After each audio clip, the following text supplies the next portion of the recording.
DSC సన్నద్ధతలో చివరి 10 రోజులు అత్యంత కీలకమైనవి. అభ్యర్థుల్లో దాదాపు అందరూ ఆందోళనలో ఉంటూ సన్నద్ధతపై సరిగ్గా దృష్టిని కేంద్రీకరించలేరు. ఈ సమయంలో ఆత్మవిశ్వాసంతో ముందుకు సాగేవారిదే అంతిమ విజయం. పరీక్షలో ముఖ్య విభాగమైన మనోవిజ్ఞాన శాస్త్రంలో ఎక్కువ మార్కుల సాధనకు ఏ మెళకువలు పాటించాలో ఇప్పుడు తెలుసుకుందాం. విద్యా మనోవిజ్ఞాన శాస్త్రంలో 3 రకాల ప్రశ్నలు వస్తాయి. మొదటిది జ్ఞాన సంబంధమైనది, అవగాహన సంబంధమైనవి, తర్వాత అన్వయానికి సంబంధించినవి. వీటిలో అవగాహన, అన్వయాలకు చెందిన ప్రశ్నలు చాలా కీలకమైనవి. అభ్యసనం. దీంట్లో శాస్త్రీయ నిబంధనం, కార్యసాధక నిబంధనం, యత్నదోష అభ్యసనం, అంతరదృష్టి అభ్యసనం, పరిశీలన అభ్యసనం, సాంఘిక సాంస్కృతిక వికాస సిద్ధాంతాల నుంచి అన్వయానికి సంబంధించిన ప్రశ్నలు మాత్రమే వస్తాయి. ఉదాహరణకు ఒక ప్రశ్న చూస్తే, ఒక సంక్లిష్టమైన భావనను వివరించడానికి రాజేష్ అనే ఉపాధ్యాయుడు ఎక్స్ అనే బోధన పద్ధతిని ఉపయోగించారు. దీని ద్వారా మంచి ఫలితాలు రానందున వై అనే బోధన పద్ధతిని ఉపయోగించారు. ఆశించిన ఫలితాలు రావడంతో వై అనే పద్ధతినే ఉపయోగిస్తున్నారు. ఈ విధానాన్ని సమర్థించేది ఏది? శాస్త్రీయ నిబంధనం, కార్యసాధక నిబంధనం, యత్నదోష అభ్యసనం, పరిశీలన అభ్యసనం. దీని జవాబు వచ్చేసి కార్యసాధక నిబంధనం. స్మృతి, విస్మృతి, అభ్యసన బదలాయింపు, ప్రేరణ. వీటి నుంచి అవగాహన సంబంధిత ప్రశ్నలకు అవకాశం ఉంది. ఉదాహరణకు ప్రశ్న చూస్తే, రైమ్స్ను ఉపయోగించడం ద్వారా స్మృతిని అభివృద్ధి చేసుకునే విధానం ఏది? తక్కువ ఉద్యోగత, చిన్న చిన్న భాగాలుగా గుర్తుపెట్టుకుని మొత్తాన్ని చెప్పగలగడం, శ్రవణ, స్మృతి, విస్మృతి పెంపొందించుకోవడం, విషయాలను సంసర్గం ద్వారా జ్ఞాపకం ఉంచుకుని తిరిగి చెప్పగలగడం. దీని సమాధానం విషయాలను సంసర్గం ద్వారా జ్ఞాపకం ఉంచుకుని తిరిగి చెప్పగలగడం. తరువాతిది వైయక్తిక భేదాలు, ప్రజ్ఞ. ఈ చాప్టర్లో ద్వికారక సిద్ధాంతం, బహుకారక సిద్ధాంతం, సామూహిక కారక సిద్ధాంతం, ప్రజ్ఞా స్వరూప సిద్ధాంతం, బహుళ ప్రజ్ఞా సిద్ధాంతం, ఉద్వేగాత్మక ప్రజ్ఞ కీలకమైనవి. వీటిలో బహుళ ప్రజ్ఞ, ఉద్వేగాత్మక ప్రజ్ఞలకు, వైయక్తిక భేదాల రకాలకు అధిక ప్రాధాన్యం ఇవ్వాలి.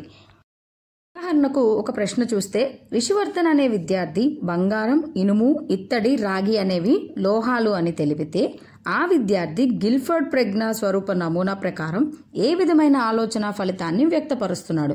సంబంధాలు, అంతర్భావాలు, వర్గాలు, పద్ధతులు. దీని జవాబు వచ్చేసి వర్గాలు.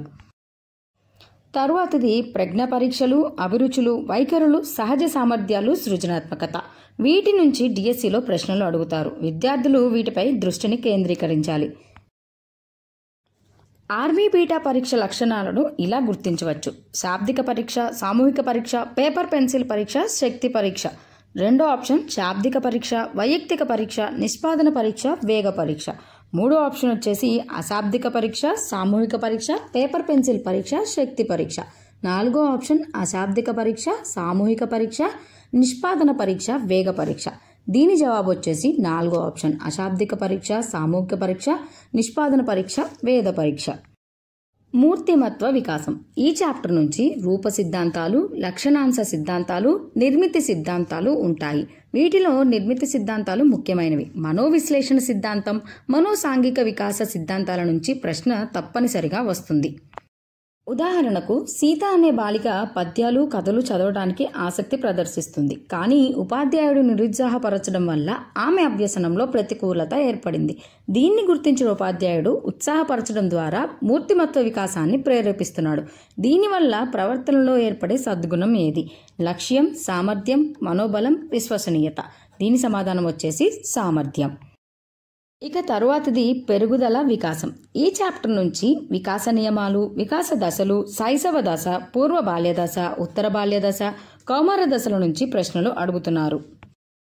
ఉదాహరణకు ప్రతి శిశువు ప్రత్యేకమైనది, అంతఃసూచికల ద్వారా నిర్ధారించదగినది, స్వీయ నిర్దేశితమైనది. ఈ భావాలను వివరించేది వైయక్తిక భేదాలు, ప్రాగృతీకరణం, ఏకీకృత మొత్తం, క్రమానుగతం, సంచితం, దిశానిర్ధారణం, పరస్పర సంబంధాలు, పరస్పర చర్య. దీని సమాధానం వచ్చేసి వైయక్తిక భేదాలు, ప్రాగుప్తీకరణం. ఈ మాదిరి ప్రశ్నలు అభ్యర్థులకు ఒక అవగాహన కోసం మాత్రమే ప్రొవైడ్ చేయడం జరుగుతుంది. అంతిమంగా అన్ని అంశాలను జాగ్రత్తగా చదివి, జాగ్రత్తగా నోట్ చేసుకుని, ముఖ్యమైన అంశాలను మరోసారి రివైజ్ చేసుకుని ఎగ్జామ్కి అటెండ్ అవ్వడం ఎంతో మంచిది. మరి ఇలాంటి మరిన్ని వీడియోస్ కోసం మన ఈనాడు ప్రతిభ ఛానల్ని సబ్స్క్రైబ్ చేసుకోండి, వీక్షిస్తూ ఉండండి.